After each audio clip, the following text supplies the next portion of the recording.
요즘 길에 나가보면 여기저기 공유 킥보드가 정말 많죠? 엄청 편리하긴 한데 가끔 아무렇게나 널브러져 있거나 아예 넘어져 있는 킥보드 때문에 인상 찌푸렸던 경험 다들 한 번쯤 있으실 거예요. 근데 만약에 저렇게 방치된 킥보드에 걸려서 넘어지고 다치기라도 한다면 그 책임 과연 누구한테 물어야 할까요? 오늘 그 복잡해 보이는 법적 문제를 한번 속 시원하게 파헤쳐 보겠습니다.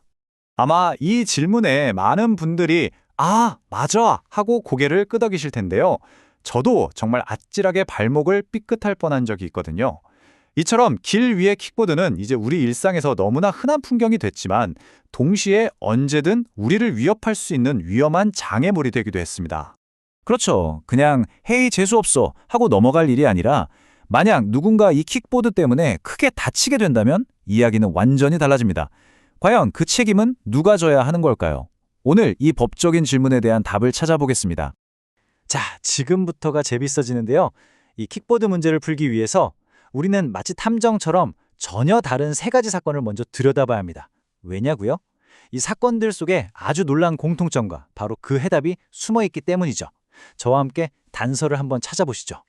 첫 번째 사건입니다. 60대 여성 A씨가 버스를 기다리고 있었어요. 그런데 갑자기 멀쩡히 서 있던 버스 정류장 표지판이 쿵 하고 쓰러지면서 A씨를 덮쳤습니다. 이 사고로 쇄골과 대퇴골이 부러지는 아주 큰 부상을 입으셨죠. 정말 누구도 예상치 못한 황당한 사고였습니다. 두 번째는 B씨의 사례인데요. 횡단보도를 건너다가 그만 교통사고를 당했습니다. 그런데 나중에 알고 보니까 보행자 신호등에 빨간불 전구가 나가버려서 신호가 제대로 보이지 않는 상태였던 겁니다. 정말 아찔한 상황이죠. 그리고 마지막 세 번째는 CC 사건입니다. 술에 취한 채로 전동 킥보드를 몰다가 길 가던 행인을 쳐서 다치게 한 사건이었죠. 아마 많은 분들이 에이 킥보드는 장난감 같은 거 아닌가? 음주운전이라고 해봤자 뭐 큰 죄가 되겠어? 라고 생각하셨을 수도 있는데요. 바로 그 생각을 완전히 뒤집어 놓은 아주 결정적인 사건이었습니다. 아니, 버스 표지판, 고장난 신호등, 그리고 음주운전자라니. 언뜻 보면 전혀 상관없어 보이는 이 세 가지 사건이 대체 쓰러진 킥보드랑 무슨 관련이 있다는 걸까요? 자, 이제부터 그 비밀을 하나씩 풀어보겠습니다.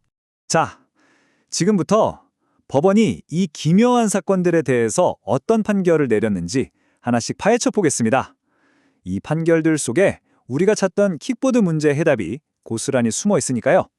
첫 번째, 무너진 버스 정류장 표지판 사건의 핵심 열쇠는 바로 이 공작물 책임이라는 개념입니다. 말이 좀 어려워 보이지만 이거 생각보다 간단한 원리예요.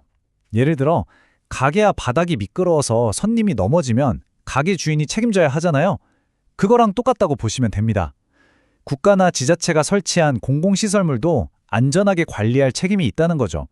그래서 법원은 표지판을 관리하는 기관에게 치료비와 위자료를 포함해서 약 1,300만 원을 배상하라고 판결했습니다. 그런데 여기서 진짜 중요한 포인트가 하나 나옵니다. 법원이 A씨의 기존 건강 상태도 부상에 영향을 미쳤다고 봐서 기관의 책임을 50%로 제한했다는 점이에요. 이걸 과실상계라고 하는데요.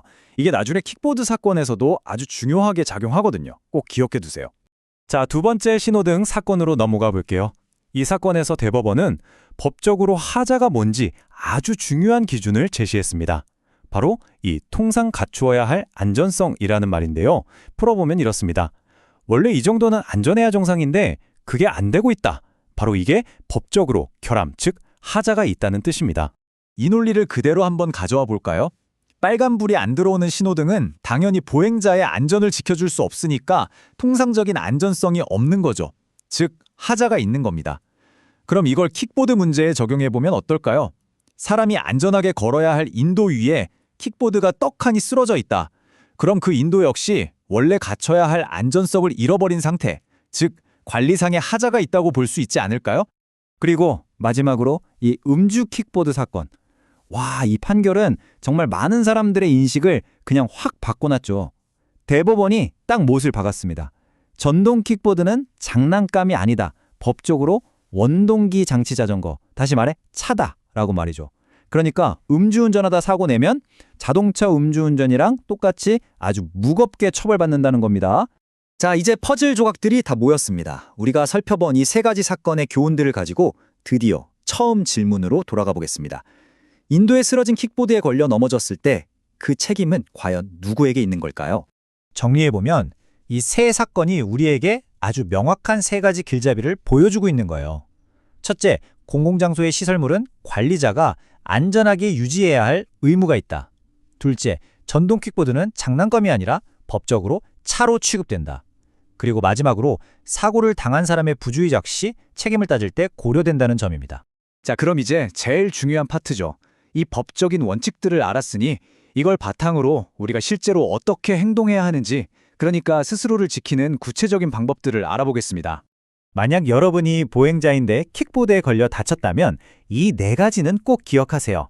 무엇보다 증거 확보가 가장 중요합니다. 사진과 영상으로 현장을 남기고 즉시 병원에 가서 진료를 받으세요. 그리고 특히 가장 중요한 점은요, 책임을 져야 할 곳이 한 군데가 아닐 수 있다는 겁니다. 킥보드를 관리하는 운영업체는 물론이고 그 인도를 관리하는 지자체까지 이 두 곳 모두에게 법적 책임을 물을 수 있다는 사실, 이거 정말 중요하니까 꼭 기억해 두세요. 그리고 킥보드를 이용하시는 분들이라면 이건 그냥 우리끼리의 약속이라고 생각해 주세요. 이 세 가지는 반드시 지켜주셔야 합니다. 특히 다 사용한 후에는 다른 사람의 안전을 위해 반드시 제대로 세워두는 습관, 정말 중요합니다. 여러분의 작은 배려가 큰 사고를 막고 또 스스로를 법적 분쟁에서 보호하는 가장 확실한 길이 되니까요. 물론 사고가 터진 다음에 누가 책임지냐를 따지는 것보다 훨씬 더 중요한 게 있죠. 바로 사고를 미리 막는 겁니다. 결국 근본적인 예방 의무는 킥보드를 운영하는 회사와 도로를 관리하는 지자체에 있습니다. 꾸준히 점검하고 쓰러진 킥보드를 빨리 수거하는 시스템을 갖추는 것. 이것이야말로 시민의 안전을 지키는 가장 확실한 방법이겠죠? 오늘 제 이야기 쭉 들어보시니까 어떠세요? 이제 길 위에 아무렇게나 쓰러져 있는 킥보드를 보면 그냥 에이, 재수없어 하고 지나치기보다는 뭔가 좀 다르게 보이지 않으신가요? 단순한 불편함을 넘어서 누군가의 안전과 복잡한 법적 책임이 얽혀 있는 문제라는 것, 우리 모두가 한 번쯤 깊이 생각해 볼 문제입니다.